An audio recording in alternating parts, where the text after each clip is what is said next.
Saya tanya dia diam saja. Maknanya dia tak ada di depan tidak ada di depan laptop. Kemudian waktu saya left dia masih ada. Masuk kita nak urus semua dah left kan dia masih ada. Maknanya dia tak maksudnya dia tak ini kan. Saya agak sikit. Karena kuliah solid state chemistry yang saya ajar itu complicated. Bukannya saya nak video kalau saya ajar green chemistry atau yang lain tu okey lah kan. Tapi ada kuliah-kuliah yang perlu ada concentration. Okey, kalian ni ada berapa orang ini?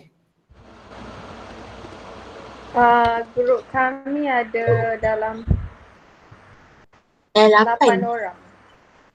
Oh, berarti masih ada lagi ya. Masih ada 4 lagi lah ya. Tunggu. Ya. 4 orang lagi lah. Ni si Najib. Ini semua perempuan ya? Kita ni perempuan. Nampak saya tak? Atau saya onkan lampu? Nampak. Nampak. Kalau macam ni nampak.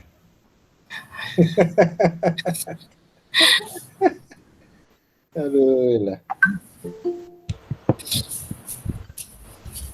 Ni sudah masuk semua.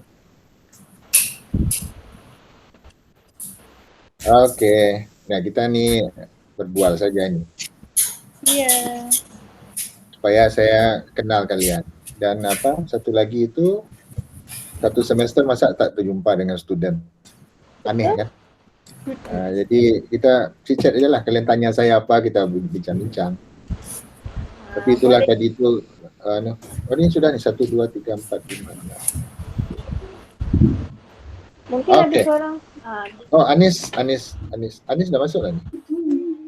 Sudah. 4, 5, 6, 7, 8. Okey, dah masuk. Tapi tak buka video pun. Tasnim, Zakiah, Najihah. Saya kalau tengok kalian tu, saya tengok anak saya. Anak saya seumur dengan kalian. Lahir tahun 99 ya? Ya, sama dengan anak saya nombor 2. Anak saya yang besar itu sudah 26 tahun. Jadi dah besar. Okey ya. Okey, kalian nak tanya apa saya? Kita buat aja satu ni. Tanya pasal riset bagus. Tapi mungkin yang lain pun okey juga, tak ada masalah. Saya nak tahu saja nanti. Ini kan tujuannya apa? Supaya saya kenal kalian. Ini saya rakam. Tapi nanti mungkin yang saya akan share itu audio saja. Kalau videonya saya dah tengok buruk saya di video tu, jadi saya audio saja. Nampak tua sangat gitu. Okey, tanya apa?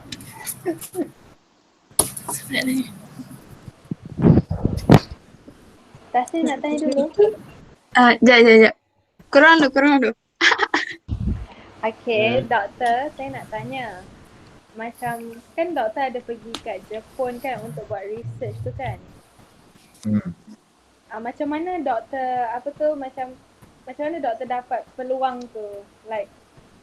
Dan kenapa doktor balik Malaysia semula? Sebab kan lagi besar kan opportunity kalau doktor dekat Jepun. Ya, okey. Pertanyaan tu sudah pernah ditanyakan juga sama grup lain tu. Tapi tak apa, saya kan kalian tak tahu. Saya sebenarnya sudah cerita kalau kalian saya ada website kan. Ada sejarah saya dari kecil sampai saya jadi macam sekarang ni. Sengaja saya tulis itu karena saya banyak masa untuk menulis. Saya dulu itu datang ke UTM itu tahun 1995. Sebelum kalian lahir lah ya, 1995. Masa itu datang UTM tahun 95 itu saya PhD student. Dan zaman itu PhD student itu di Jabatan Kimia kita. Saya kemudian dah pencen lah. Ada 3 orang pensyarah, 4 pensyarah yang sedang PhD juga sama dengan saya di UTM. Satu Prof Rahim Yusof kenal ya, dekan. Kenal. Dekan. Kemudian Dr. Razali Ismail. Kenal. Nur Aziah Buang tak kenal ya kerana dah pencen. Tak. Dr. Zainab Ramli kenal tak? Tak. Tak. Jadi kami itulah berlima jadi PhD di Jabatan Kimia masa itu. Jadi saya paling junior lah. Tapi mereka yang berempat ini adalah pensyarah semuanya, pensyarah di Jabatan Kimia. Kemudian 98 saya PhD lah, graduate PhD ya, 98. Kemudian ya lepas 98 laju juga saya PhD. Saya PhD 2,5 tahun saja, tak sampai 3 tahun. Jadi lajulah daripada apa namanya itu. Alhamdulillah mungkin karena masih muda kan dan rajin lah. Kemudian saya postdoc di UTM tahun 1998. Saya kerja di UTM sebagai postdoc. Postdoc itu adalah kalau kita sudah PhD, kerja dulu dengan pensyarah selama 1 tahun. Nanti kalian kalau ada PhD boleh belajar bukan belajar ya, buat riset dulu selama 1 tahun di UTM. Sekarang saya ada postdoc 1 orang namanya Dr. Hakim. Sudah 2 tahun lah. Saya nak dia continue lah untuk postdoc dengan saya. Dulu postdoc saya itu Sheila Chandran. Sheila itu dengan saya lama itu. Postdoc 2 tahun, research officer itu 2 tahun kalau tak silap. Jadi lepas dia master dulu dengan saya dengan Dr. Zainab 3 tahun, kemudian research officer setahun, balik dari Jepun research officer lagi setahun, postdoc lagi 2 tahun. Jadi itulah berapa tahun dengan saya kan. Jadi lepas saya postdoc itu, kenapa sampai ke Jepun? Ya, saya apply aja.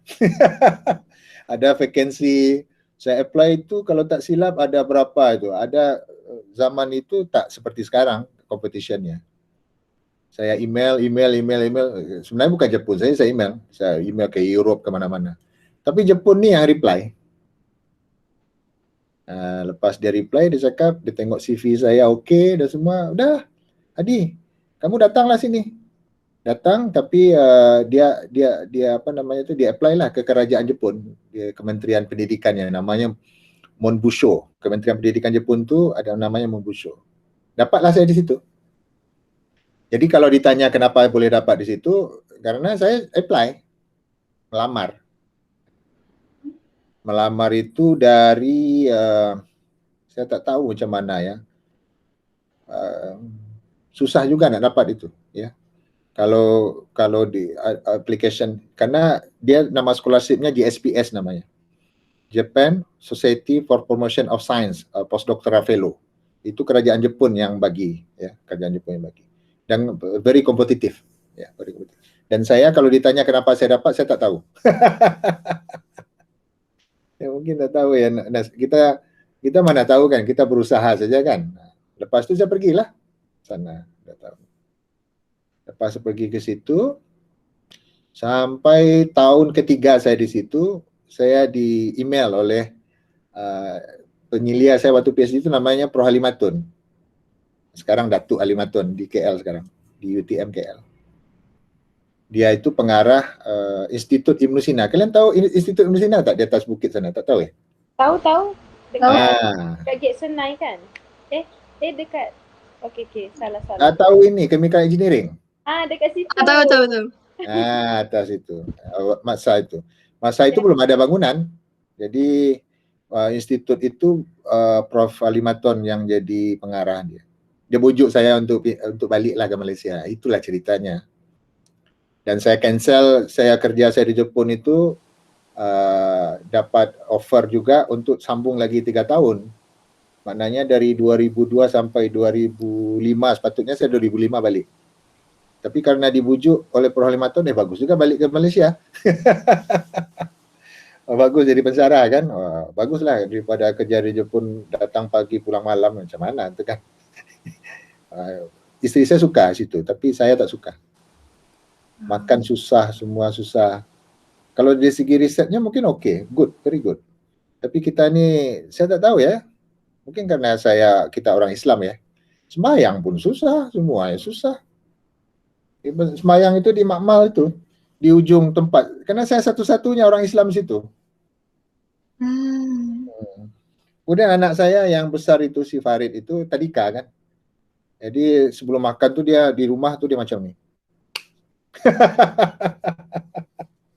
Doa, tak tahu saya baca apa dia. Wah ini bahaya ini. Dan dia satu-satunya orang Islam di tadika dia. Bayangkan tuh. Jadi ini cerita apa kita ini cicat gitu kan. Jadi saya tanya Farid waktu saya tadi Kak Farid, Bapak sudah cakap dengan sensei, ya, guru di situ, bahwa kita tak boleh makan babi.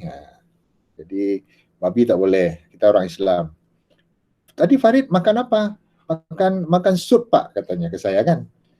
Sup itu, jadi sup itu daging babinya dipisah, kuahnya dibagi ke si Faridnya.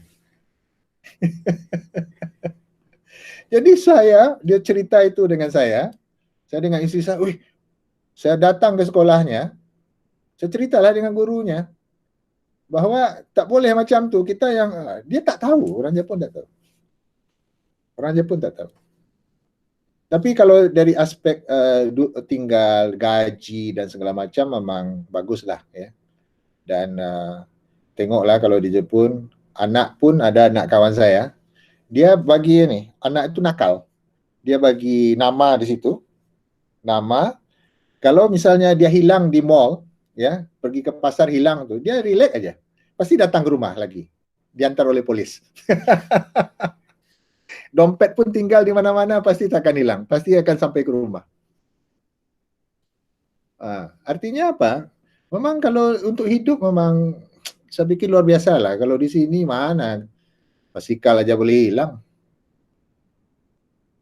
ya kan? Tapi kita ini kan punya tujuan hidup. Kita ini punya macam-macam lah ya, belief kita. Dari segi kerja mungkin oke, materi mungkin oke. Oleh karena itu, waktu Prof. Halimaton dia suruh saya, Adi balik ke Malaysia balik. Oh bagus juga balik ke Malaysia. Tahun 2002 saya baliklah ke Malaysia. Sampai sekarang. Maknanya saya dari 2002 balik Jepun, ya sekarang udah 2021 ya. Jadi itu ceritanya. Jadi kita itu ada pilihan. Dan masa itu saya ada pilihan, apakah saya tetap stay atau saya balik. Saya pilih untuk balik lah. Dan akhirnya ya karir saya itu alhamdulillah tidak ada, boleh dikatakan lancar lah ya. Dan saya jadi full professor itu tahun 2010. Maknanya sekarang udah 11 tahun. Ya. Cepat karirnya itu, ya. Maknanya umur 41 saya dah jadi full professor di UTM. Oh. Dan alhamdulillah nanti jabatan kimia tinggal saya seorang aja. Lain dah pensiun. Rahim bulan Jun. 4 Jun dia pensiun. Dr. Zaitun Desember dia, tahun depan dia pensiun. Saya yang paling senior lah sekarang. Dengan Dr. Hashim, dengan Cik Asim. Kenal Hashim ya? Hashim Baharin. Tak pernah ajar ya? Hashim tak pernah ajar ya? Tak kenal. Kalau doktor saja, Sejaratul Nur? Pernah? Kenal. Kenal lah, tapi tak pernah ajar. Ya. Saya lebih tua dari dia lah setahun. Kami seumur lah, tapi saya tua setahun. Itulah yang tinggal sekarang nih. Jadi artinya saya tahun ini, saya udah tua ya, saya paling tua. Di jabatan kimia saya paling tua. Dari segi umur lah ya. Jadi macam itulah. Artinya kalau kalian tanya, panjang ceritanya sebenarnya, tapi saya ceritakan yang penting-penting saja. Ya. Oke, apa lagi? Doktor, saya nak tanya, masa 4th year time research kan macam ada supervisor kan. So macam mana pemilihan supervisor tu? Macam mana kita nak pilih supervisor and macam mana kita nak approach dia?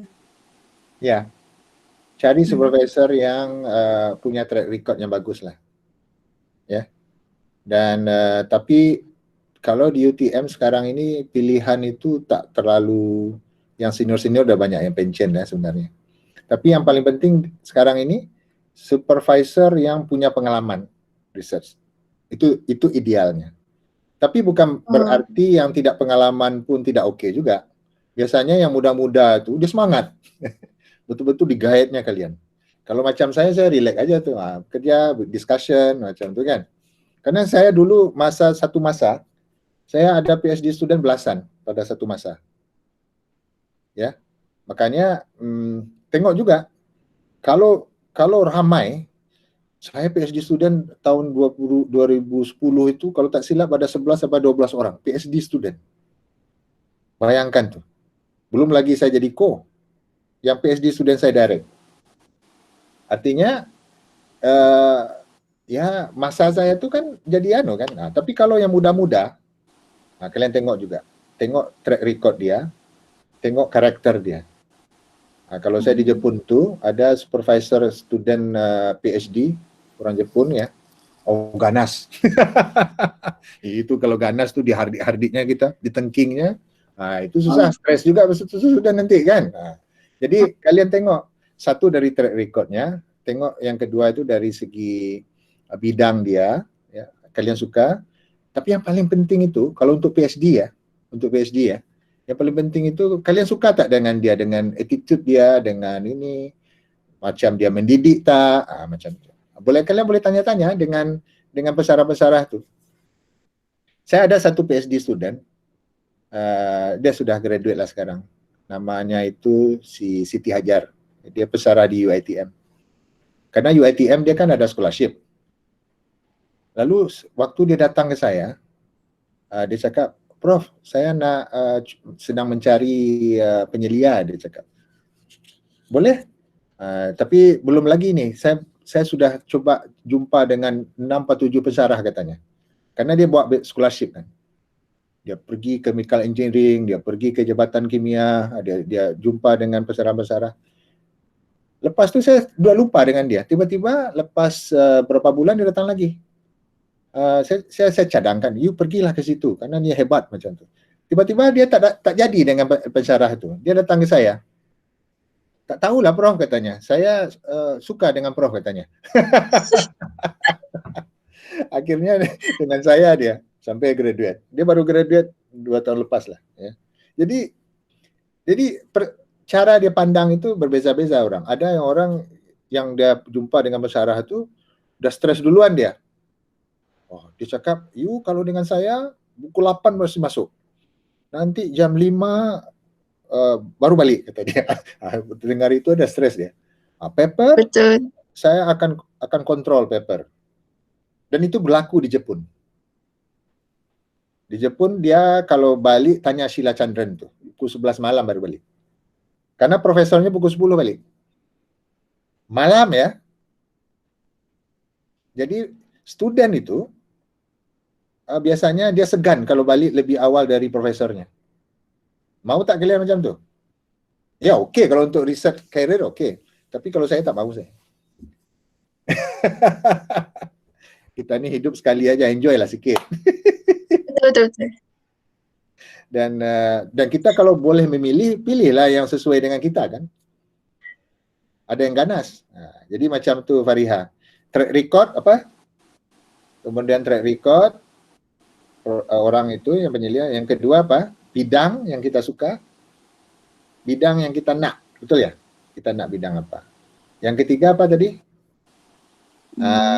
Kepribadian. Attitude profesor tu. Ada yang ganas, ada yang pemarah, ada juga. Ada yang tak kisah, ada juga. Dia tak kisah, dia relax, aja macam tu. Discussion pun tak pernah, ada juga. Berarti biasanya SEM ni ke ataupun apa? Oh ini apa ni? Untuk PSM? Ya. Kalau PSM tak boleh pilih. Boleh. Jabatan yang pilih kan? Lah. Kalau boleh pilih tak adil. Karena ada satu pesarah kesana semua orang kan? Ada pesarah yang tak ada orang. Macam mana? Malulah dia. Orang tak ada anak dengan dia satu pun. Macam mana? Itu PSM tu tak boleh pilih. Ini yang saya cakap tadi itu kalau PhD. Kalau master itu ada pilihan. Tapi kalau PSM kalian tak boleh pilih. Tak boleh. Nanti dia bahagikan terus lah kalau untuk PSM kan. Ya, dibagi terus. Saya tahun ini dapat 4 orang PSM. Jadi yang 4 orang itu saya, Dr. Lee dengan Dr. Si Hong Heng. Yang lainnya 3 semua. Sekarang Dr. Prof. Mazlan kan dah pension. Kemudian ada yang cakap, boleh siapa yang boleh ambil tak? Yang student yang Prof. Mazlan dah pension 3. Dr. Lee ambil. Jadi Dr. Lee ada 5 orang sekarang. Saya tak nak ambil kerana saya nak relax sikit.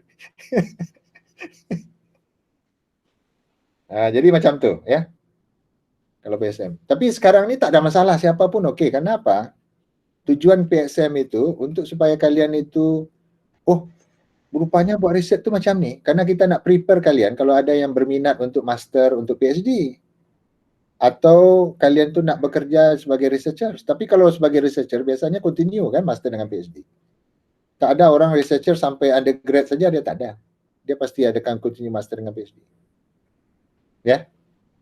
Jadi sebenarnya nak supaya kalian itu faham, buat riset macam ni ya. Dan sekurang-kurangnya kalau ada dapat orang yang berminat untuk ambil master PhD, inilah program PSM inilah yang mungkin menginspirasi kalian. Okey, ada yang berminat tak ambil master untuk PhD?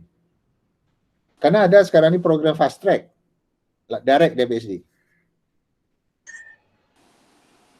Tak ada? Tak nak belajar kalian Tak terus? ada. Belum. Fikir Tak lagi. belum. Sekarang susah nak cari kerja. Ya betul. Anak saya, dia sudah resign ni. Dia hantar surat resign 2 bulan ni. Dia cakap, saya suruh dia ambil PhD. Tapi dia malas, dia cakap. Tapi tak ada pilihan kan kerja. Kerja yang sekarang pun dia resign. Oh. Tak pastilah gila doktor nak sambung ke tak. Tapi kalau ada yang berminat, bagus ya. Ada berminat. Cuma, untuk yang, ya harus, janganlah CPA-nya 2.0 untuk ambil master. UTM tak akan terima. CPA-nya harus di atas, kita ada batas lah kan. Batas minimum. Ya. Jadi seperti itu. Oke, Pak, ada tanya lagi tak? Apa-apa.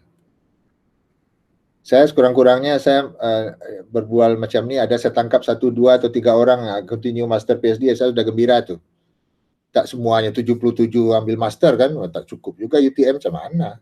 Kita tak ada orang pun nak selia kalian. Tapi kalau ada 3 orang, 4 orang tidak berminat, bagus. Kenapa? Fakulti sains itu berbeza dengan engineering. Kita kan ada chemical engineering, kita ada chemistry. Kalau chemical engineering itu, dia menjadi engineer kan? Kalian kan sains. Sains itu jadi saintis kan? Sepatutnya. Lalu ada yang grup ada satu grup itu. Saya tak nak, dia cakap dia nak bekerja. Nak kerja di mana? Mungkin di insurans saya cakap. Tapi kimia, tapi kerjanya di insurans. Ramai yang macam tu. Jadi rugilah kerajaan nak buat jabatan kimia tu, semua nak jadi kerja di insurans, nak jadi berniaga kah apa. Adalah 1, 2 atau 3 orang yang betul-betul follow track yang fakulti sains tu, betul tak? Sebenarnya betul. Salah tak salah. Cuma kalau semuanya dari 77 orang kalian ni tak ada satu pun yang nak buat untuk continue, ya tak capailah tujuannya nak buat jabatan kimia ni. Patutnya kalian harus bekerja sesuai dengan bidang. Ini tak. Nak cari kerja tak sesuai dengan bidang, macam mana? Okey, ya. Ada tanya lagi? Ada yang kalian di dalam kampus tak ada? Saya dalam kampus. Ada doktor. Ada prof. Ini yang ada nombor ni dalam kampus semua ni, nombor matrik ni ya. Tak prof. Tak, ini kan guna email UTM ya. Okey, ya apa? Siapa tanya lagi?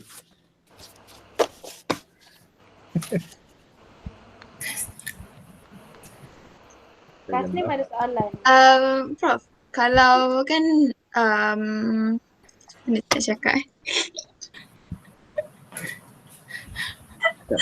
okay, kalau Prof jadi supervisor untuk research kan, mesti akan ada certain group tu yang macam ada perselisihan faham kan. So macam mana Prof tangani benda tu? Antara siapa ini berselisih faham? Maybe dengan group mate. Antara itu. Kalau saya tak ada, biasanya tak ada. Kenapa? Saya setiap hari saya datang ke makmal. Saya dulu di T08, ya sekarang udah pindah di T02 dengan T05. Jadi sehari-hari itu saya macam nih dengan student, ajak berbual dia. Pagi itu saya datang ke makmal itu, jadi tak ada masalah. Jadi masalah itu dia cerita semua pagi-pagi itu. Oh, Jadi saya memang bukan saya kontrol ya, saya betul-betul rapat dengan student tuh. Nah, kemudian saya buat barbecue di rumah misalnya, pergi makan mana. Kemudian kita pernah saya bawa semua itu pergi jalan-jalan ke Indonesia. Jalan-jalan. Si Sheila saya bawa kemana ya, ke Jerman saya bawa dengan student undergrad juga, undergrad bertiga kita, berempat pergi ke Maroko jalan. Zaman tu banyak duit. Kemudian pergi ke Maroko, itu student undergrad lah saya bawa. free je lah Prof. Saya bayar pakai duit saya, pakai duit grant. Wow. Zaman tu saya banyak duit. Sekarang tak ada lagi. Dulu ada program namanya Global Outreach Program yang pergi ke luar negara dulu. Saya bawa ke Osaka University 20 orang. Ush. Undergrad. Oh. Selama 1 minggu. Jadi bukan jalan-jalan. Jadi di Osaka itu saya jumpa kawan saya di situ, Prof. Masumura. Saya cakap dengan dia, ini UTM ada program namanya Global Outreach Program. Biasanya yang lain-lain pergi ke China banyak kan.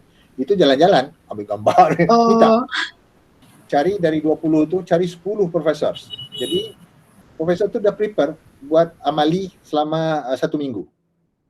Jadi pas datang tuh, di briefing, besoknya dia kan pengen jalan-jalan, sudah tak ada, langsung masuk amal. Sampai seminggu. Last itu, presentation, dekannya datang, Osaka University. Jadi jalan-jalan itu 1 hari terakhir itu, saya bawa jalan-jalan pergi ke ini, ke bandar. Tapi seronok sebenarnya. Jadi saya tak tahu ya, mungkin selepas pandemi ini kalau ada kerajaan banyak duit lagi, dia boleh ke UTM pun ada program tu, kalian boleh ini. Ya ada kesempatan lah pergi. Jadi saya di research group itu yang seperti itu stylenya. Jadi saya tak pernah ada yang bergaduh itu, tak ada. Saya tahu. Dulu ada memang pergaduhan, bukan pergaduhan ya. Karena saya student dari Iran pun ada berapa orang. Dari Iran. Ini boleh cakap saya sini tak? Dia tak bergaduh. Dia kalau masuk ke kampus ke dalam makmal tu dibuka tingkap. Dia tak mandi rupanya berhari-hari mungkin Iran tu. Tahu sendiri kan? Lalu dia cakap, mana tu Prof? Ada yang berani tak cakap dengan dia, perempuan kan, masa saya cakap harus mandi dulu datang kampus. Itu bukan bergaduh. Jadi dia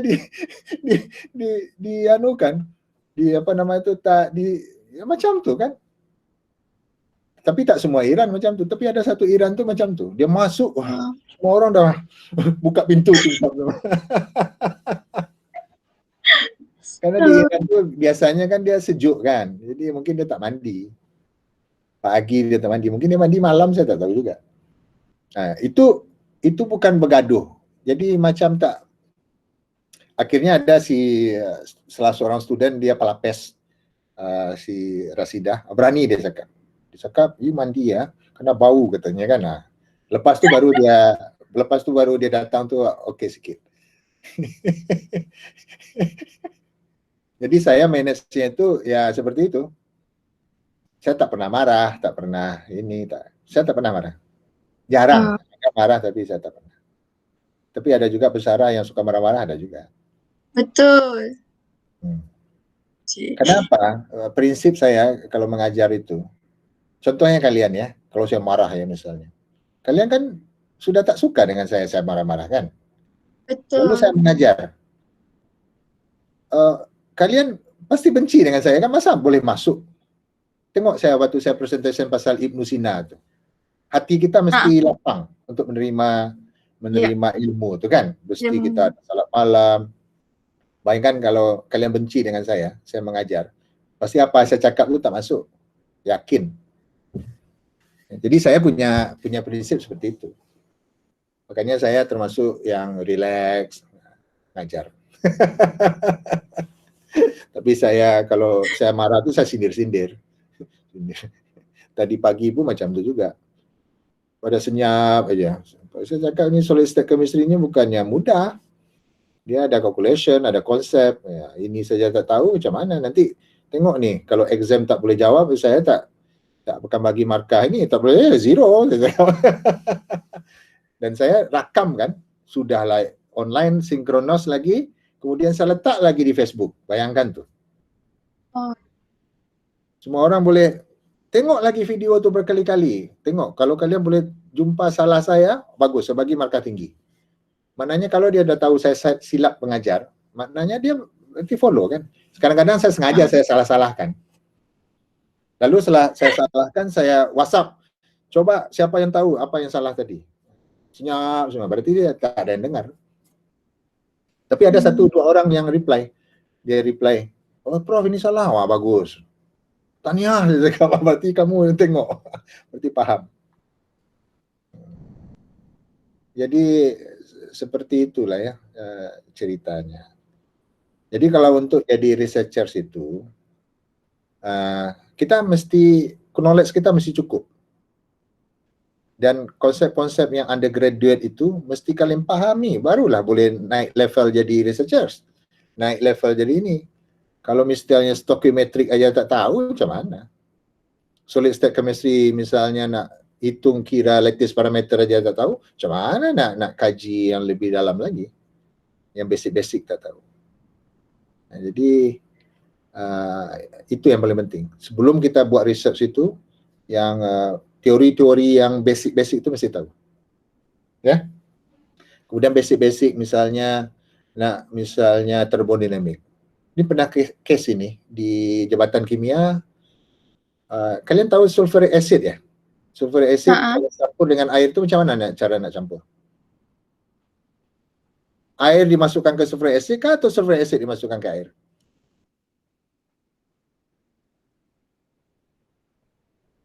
Boleh buta mata.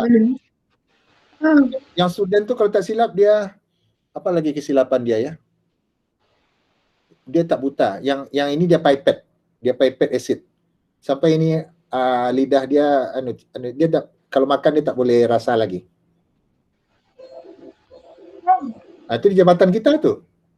Jabatan kimia. Maknanya dia tak basic, dia tak tahu.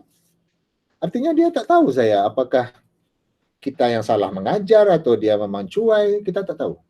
Itu kan bahaya itu. Nah, sekarang saya tanya itu, sulfuric acid itu masukkan ke air kah atau air masukkan sulfuric acid? Tak pernah diajar itu? Bahaya ini. Pernah. Pernah. Apa? Mana yang dibuat? Ini masuk sulfuric acid masuk ke air kah atau air masukkan sulfuric acid? Sulfuric acid masuk ke air. Ya, betul. Kalau air masukkan ke sulfuric acid, dia hydration energy kan tinggi itu. Sulfuric acidnya boleh kena satu titis saya ke mata, dah lah. Goodbye lah mata tu. Betul. Maknanya kita mesti paham. Makanya jangan serius. Kalau nak buat research tu yang basic-basic tu kita mesti paham semua. Paham? Barulah stepnya selanjutnya lagi. Sampailah kita buat postdoc seperti saya tu. Sampailah jadi pensyarah mengajar. Sampailah naik-naik. Itu. Maknanya dah paham. Kita ada yang instan langsung top. Tak ada. Dia ada step pengalaman. Jadi seperti itu. Jadi saintis tu kan saya dah cakap. Dia ada stepnya kan. Jadi memang panjang lah perjalanannya. Tapi seronok. Kalau nak instan tu jadi artis. Artis masuk ke Instagram misalnya, buat yang agak aneh-aneh sikit kan famous dia. Itu memang cepat. Tapi jadi saintis itu bukan setahun 2 tahun. Bukan setahun 2 tahun. Apa yang cepat sekarang ni? Instagram apa lagi? TikTok apa lagi?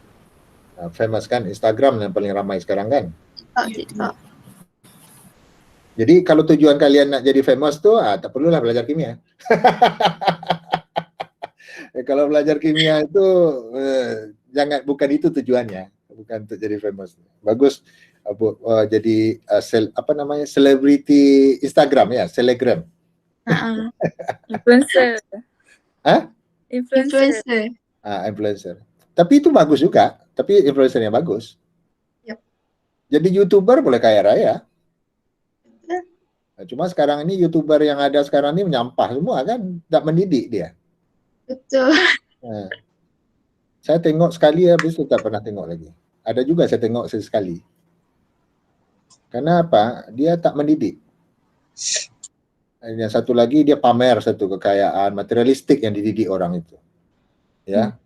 Itu apa namanya. Tapi kalau yang baik-baik okey. Tapi kebanyakan yang senang orang tengok tu yang macam tu. Kalau kita punya jadi YouTuber follower 1 juta dah cukup lah hidup tu, tak payah lagi. Pakai itu saja. Boleh selesai hidup dah. Gaji pensarah pun kalah.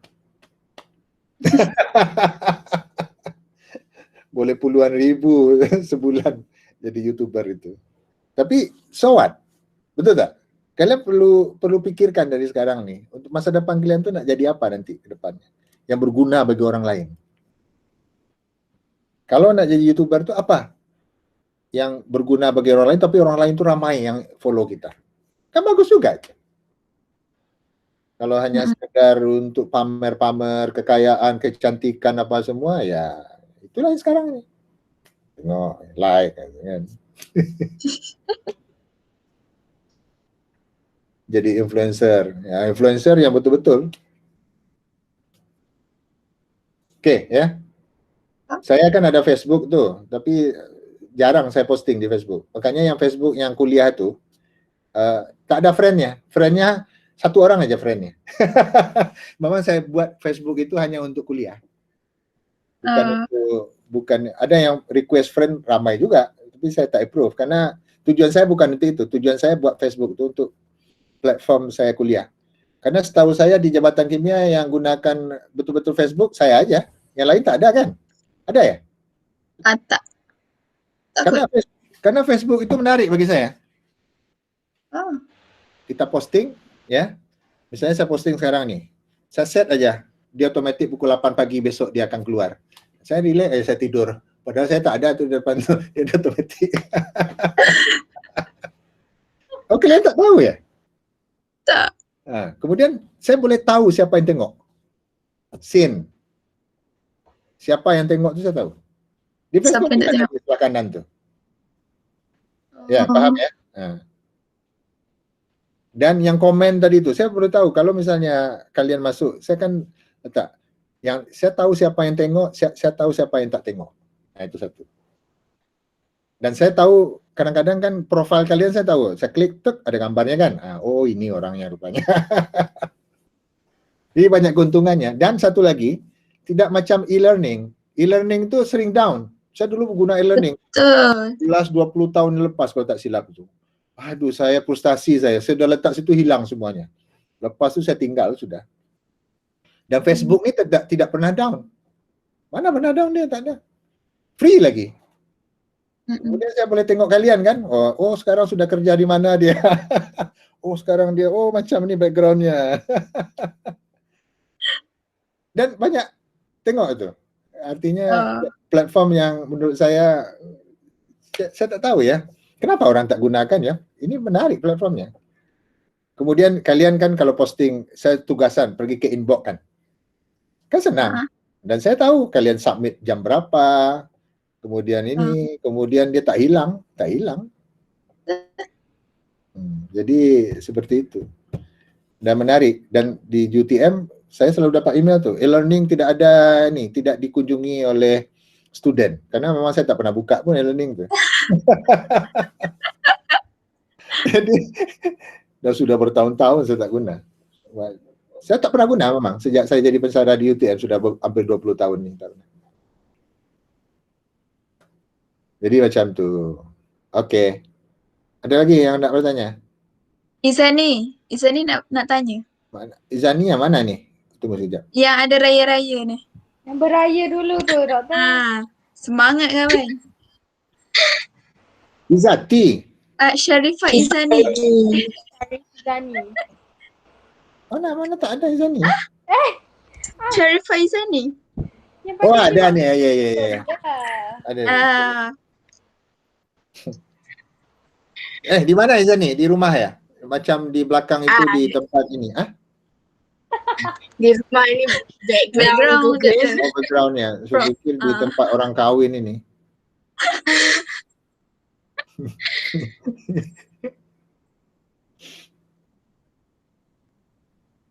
Nah, kalian Prof tak nak kalian balik Indon tak?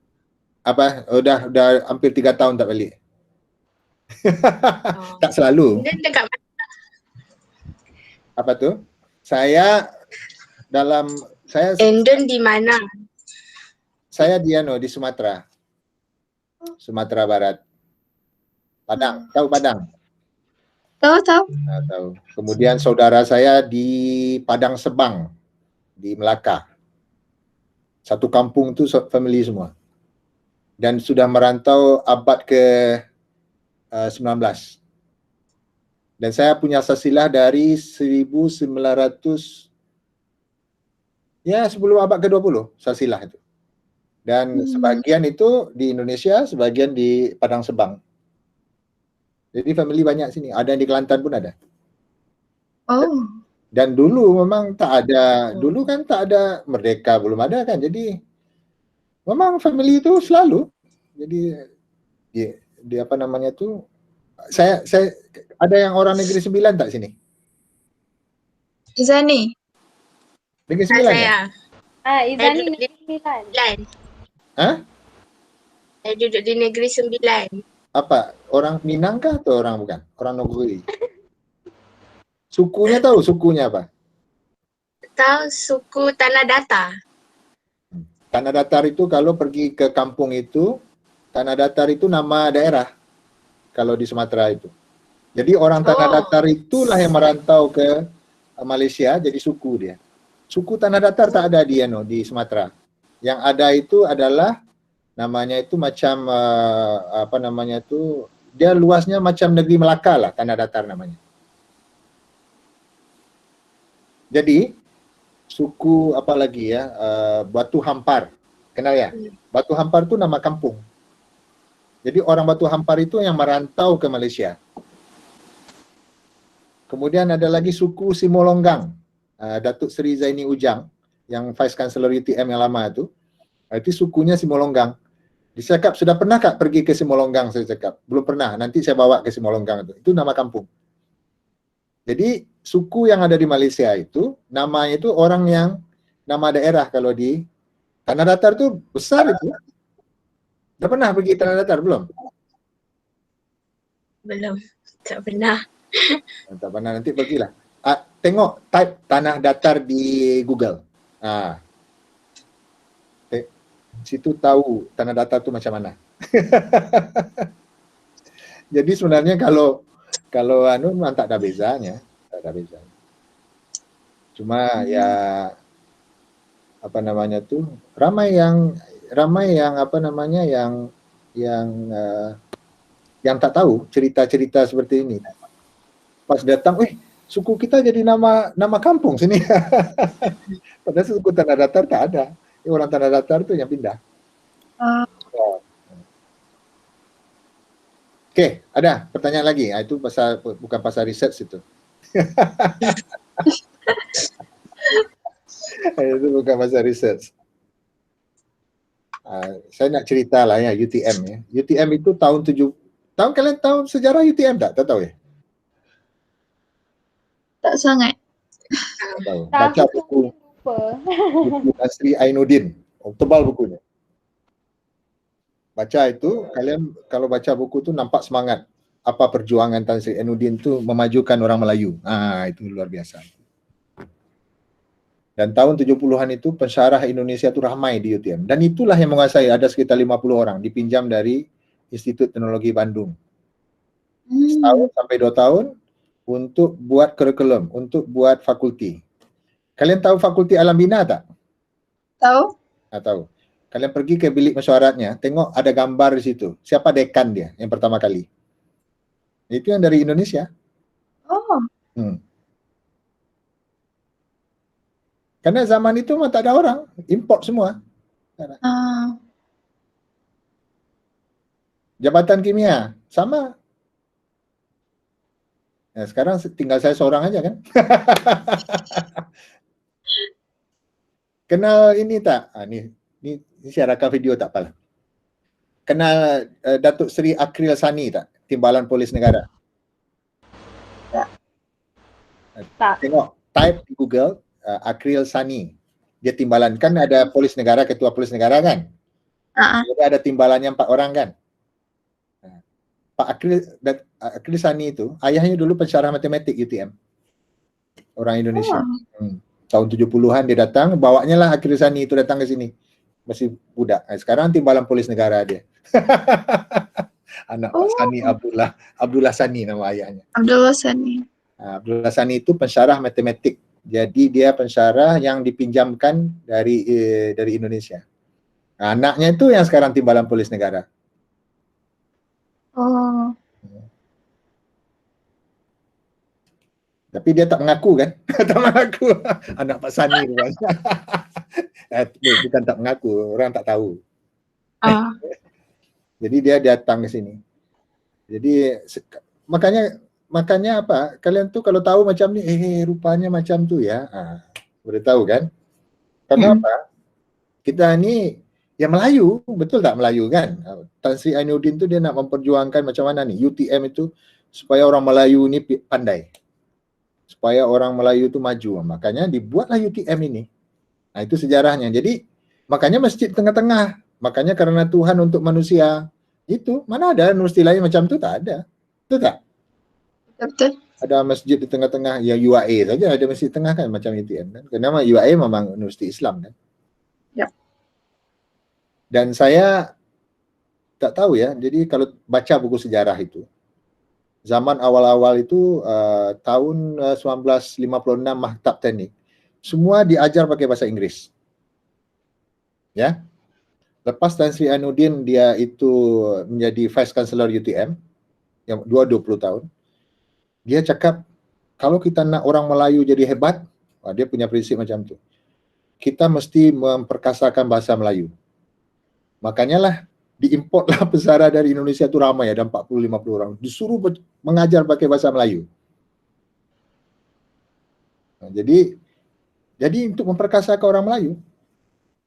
Kemudian macam mana supaya orang Melayu tu boleh jadi pensyarah di UTM? Pada zaman itu, pensyarah itu kan jadi undergrad yang boleh jadi pensyarah kan? UTM tak? Dia wujudkan satu grade namanya pensyarah, penolong pensyarah A. Itu Datuk Sri Datuk Wahid Omar tu dia pensyarah A dulu tu. Diploma sudah jadi pensyarah. Supaya orang Melayu boleh jadi pensyarah. Jadi mulailah situ. Mulailah diperkasakan bahasa Melayu tu. Mulailah pakai songkok. Convocation pakai songkok bahasa tu. Baca buku sejarah tu. Kalian tengok tu kan macam mana perjuangan dia untuk menganukan bahasa Melayu. Jadi sebenarnya ya seperti itu perjuangan itu. Kalian pergi Jepun, ya. Kalau sudah ada pernah pergi Jepun, pergi ke universitinya, pergi ke library-nya.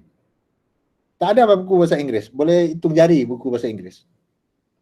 Semua pakai bahasa Jepun, karena sudah diterjemah semuanya.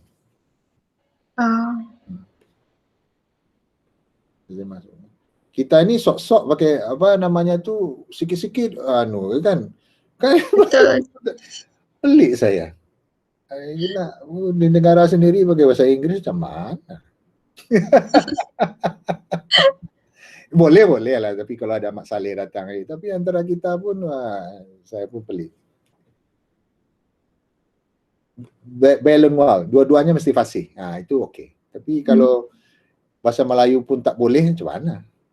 Tak ada rasa kebanggaan. Saya tengok ada pergi saya ke hospital kalau tak silap. Tak pandai dia cakap bahasa Melayu. Pelik saya. Aneh tak? Dia warga negara Malaysia tak boleh cakap Melayu. Kan aneh kan? Betul. Betul. Ada je doktor. Pasti something wrong. Bagi saya lah.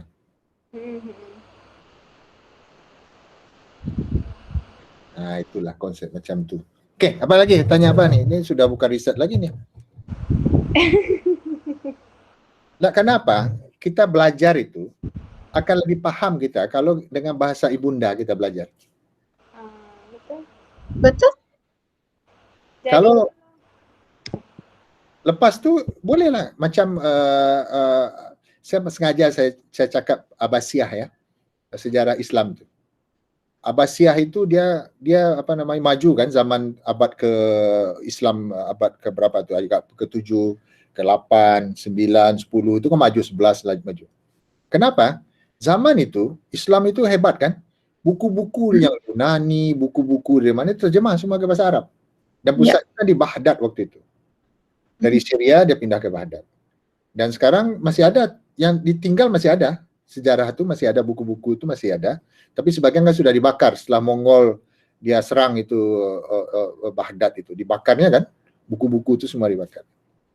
Tapi kalian tengoklah bahwa, tengok, boleh maju kan dia. Bahasa Arab itu menjadi bahasa ilmu pengetahuan pada masa itu. Ya kalau misalnya kita tak paham guna, ya, saya simple aja. Kalau mana yang lebih paham bahasa ini, terserah. Yang penting kalian paham. Apapun bahasa, ya, apapun bahasa, bahasa itu kan medium kita untuk belajar kan, betul tak? Contohnya kalau boleh paham buku di library itu yang bahasa Inggris misalnya kan, ini sudah cukup, ya, medium kita untuk belajar. Jadi kalau tulis paper, memang iyalah. Saya sebagai editor, kalau Inggrisnya teruk langsung saya reject. Pap.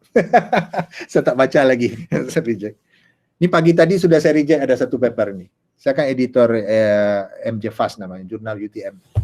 Jadi dia kalau submit, saya tengok aja bahasa, tak, wah ini main-main dia, saya langsung saya reject. Nah itu penting ya, menulis itu kalian mesti belajar menulis. Ya, bercakap kalau boleh excellent juga, tapi kalau dalam sains itu menulis lebih penting. Orang Jepun tak pandai cakap. Ada yang dapat Nobel pun tak pandai cakap bahasa Inggris pun ada. Orang Perancis sama. Perancis sama. Tapi kenapa dia boleh dapat Nobel Prize? Padahal dia tak pandai bercakap. Ya, dia boleh menulis, excellent menulis. Membaca excellent. Bercakap itu bonus. Apalagi sama sekarang ada Google kan. Google kita boleh translate kan. Nah, sekarang. Ada Google Translate, ada Google. Sekarang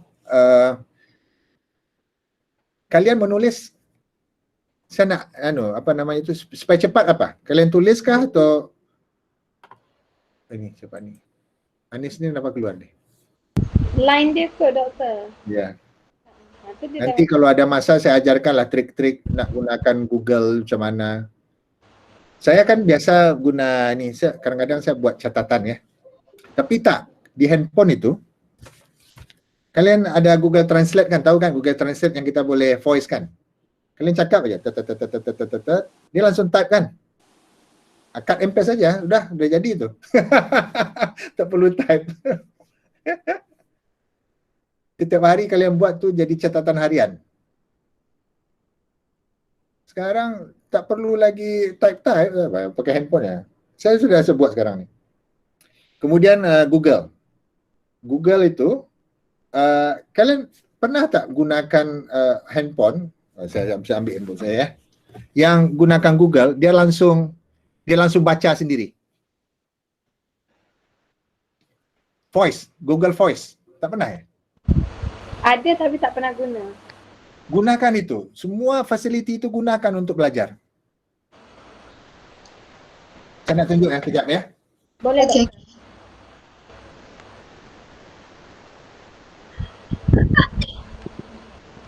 Saya pakai kain pelikat di rumah ni. Okey, contoh misalnya ya. Okey ya. Kalian ni kaum milenial sepatutnya lebih tahu daripada saya. Saya main-main aja ni. Betul. Nak sepatutnya. Ni saya punya handphone ni kan. Okay. Punya handphone. Saya pernah posting masalah Anis. Salat. Arti salat tu seperti apa? Ini kan. Jadi, sekejap ya. Dan kemudian sambil tidur kalian dengar-dengar.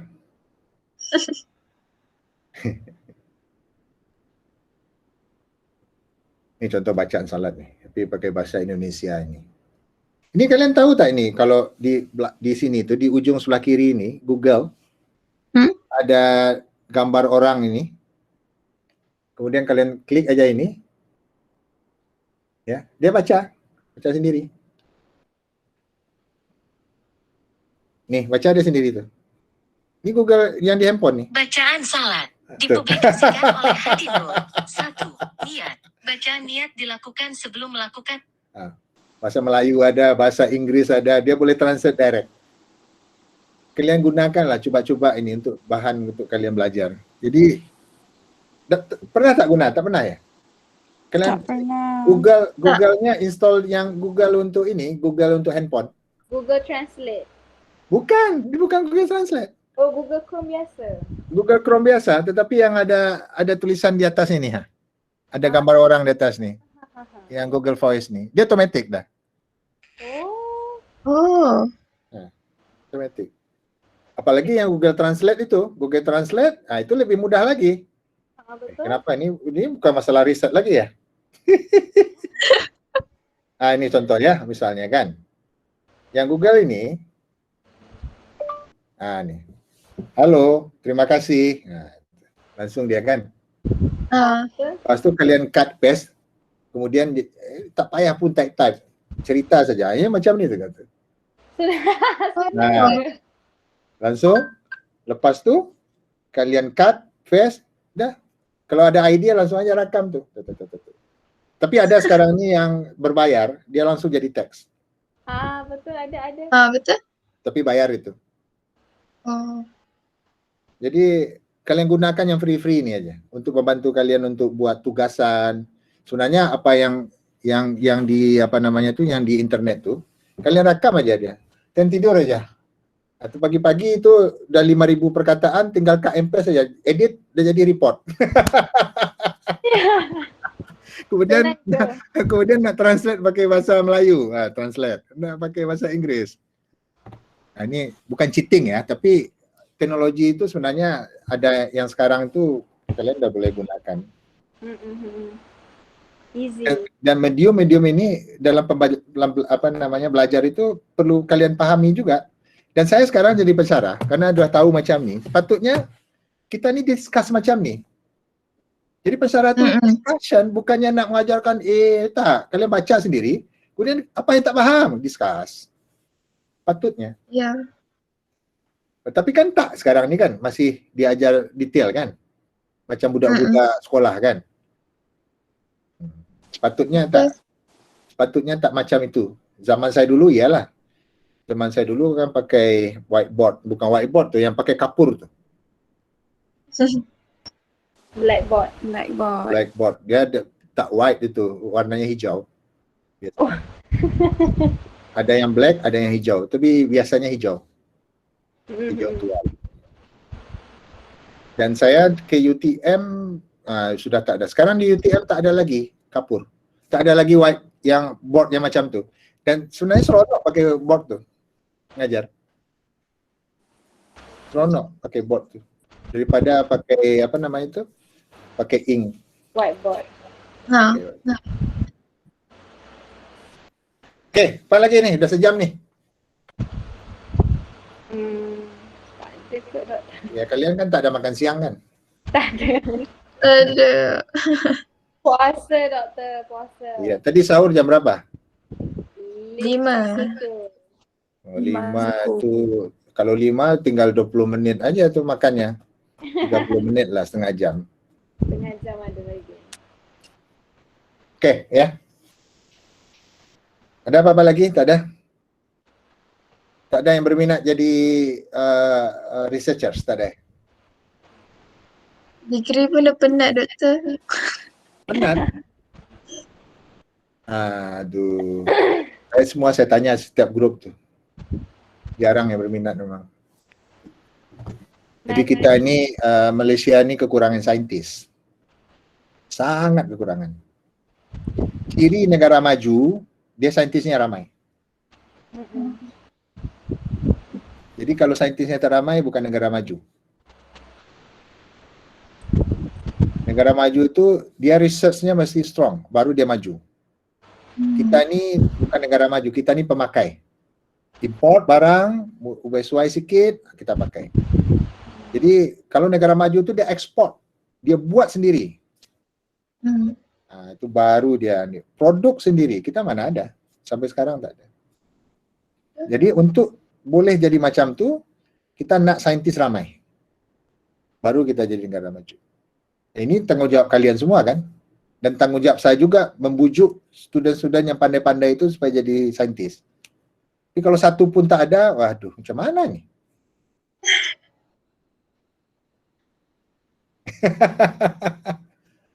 Karena ya macam ni lah. Macam Saudi Arabia, dia kaya tapi tak maju. Dan negara-negara yang Timur Tengah itu. Boleh siapa yang maju? Satu pun tak ada yang maju. Cuma kaya raya. Bezakan antara negara maju dengan negara kaya. Bezakan. Cuma kalau dia itu kaya, dari minyak misalnya, kalau seandainya minyak itu habis, macam mana? Betul. Kemudian kalian tengok Jepun. Kalian tengok Germany. Karena sainsnya maju kan. Perang dulu kan. Hancur negara dia. Bangkitnya sekejap aja. Karena saintisnya ada, semuanya ada. Senang dia buat sendiri. Semua barang tu dia buat sendiri. Lalu kita di sini, kita ada fakulti sains, kita ada fakulti engineering, apa semuanya kerja nak jadi bukan di bidang dia. Macam mana? Betul tak ya? Jadi kasihan kepada Tan Sri Muhyiddin Yassin lah. Dia buat perancangan, kalian tak nak ikut, macam mana itu. Nah, habis tu kerja jabatan kimia, lalu saya tanya ada student saya, mana kerja sekarang? Insurans misalnya. Insurans tu tak payah tinggi-tinggi belajar. Belajar tak payah tinggi-tinggi. Sekolah menengah pun dah boleh buat ini bisnis insurans. Tapi itu idealnya. Cuma sekarang ni kita perlu paham juga ada yang keadaan kita sekarang, betul tak? Keadaan ekonomi, keadaan ini kita mesti paham juga. Cuma ya, saya bercakap ni kan ideal, ya. Ideal bercakap ni. Kita pun harus mikirkan diri kita juga, betul tak? Kita cakap mau jadi saintis semua ya tak mungkin juga. Cuma perlu kita ada yang ideal itu. Yang saya cakap Plato tu kan. Plato tu dia cakap apa? Idea kan. Ideal tu penting. Kurang-kurangnya kita ke arah situ, walaupun tak sampai pun tak apa, tapi yang penting kita ada keinginan untuk jadi macam tu. Jadi itulah ya, mohon maaf lah saya kadang-kadang macam tu. Kadang-kadang menyindir. Kadang-kadang ini. Cuma tujuan saya adalah saya mengajarkan yang ideal-ideal. Supaya apa? Kalian tahu ujungnya itu apa. Jadi kalau fakulti sains, saya pikir saya simpel ya. Fakulti sains dibuat untuk apa ya? Oh iya ya, yang kita ajarkan itu sains. Oh ya, sains itu saintis. Ya, iya sains itu ideal, tapi kan tak semua. Ya, macam anak saya yang besar itu, arkitek. Dia tak nak arkitek. Tak nak. Sudah saya sekolahkan sampai master, dia tak nak pun dia bekerja di arkitek. Ya, terserah dia lah. Tapi sekurang-kurangnya dia ilmu yang dia dapatkan itu boleh untuk apa modal dia. Betul tak? Modal dia. Dan riset metodologi itu modalnya apa? Kalau kalian belajar itu buat riset betul-betul, ya, yang diajar itu macam-macam kan, disiplin, kejujuran, nah itulah semua.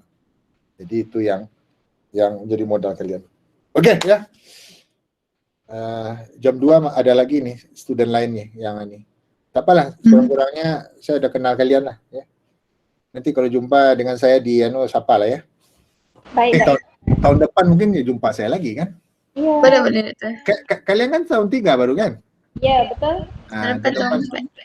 Tempat. Ya, pasti jumpa lah kita. Jangan saya ajar kalian nanti tahun 4. Boleh. Tak tahu kalau seandainya saya diarahkan untuk mengajar kalian.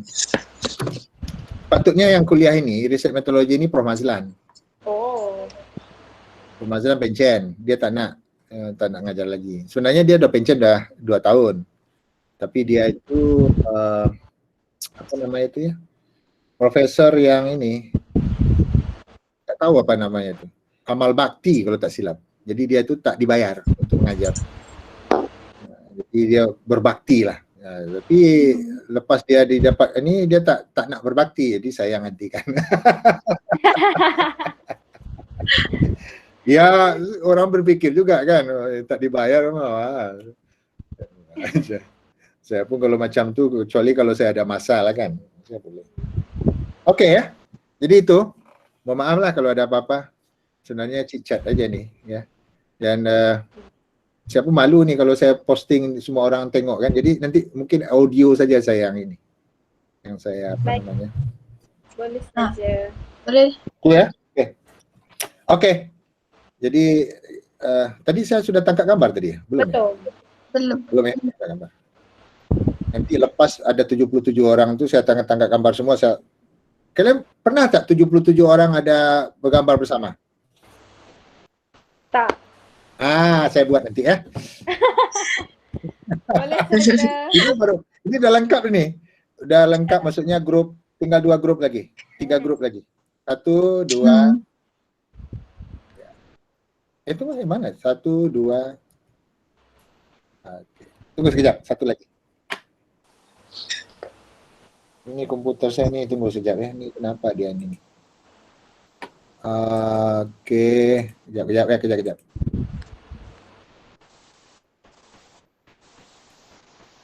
Oke, tunggu. 1, 2, 3. Oke, terima kasih ya. Ya, terima kasih Thank you. Prof. Thank you, Prof. Mohon maaf kalau ada apa-apa saya sana sini. Apa? Oke ya. Salam untuk keluarga semua kalau ada di rumah. Ya pasti orang tua kalian seumur dengan saya berarti. Iya kan? Betul tak? Mak bapak mungkin seumur dengan Ya, saya. betul. Lebih muda lagi. Betul. Oke, terima kasih. Assalamualaikum warahmatullahi Thank you, Prof. wabarakatuh. Terima kasih. Nah.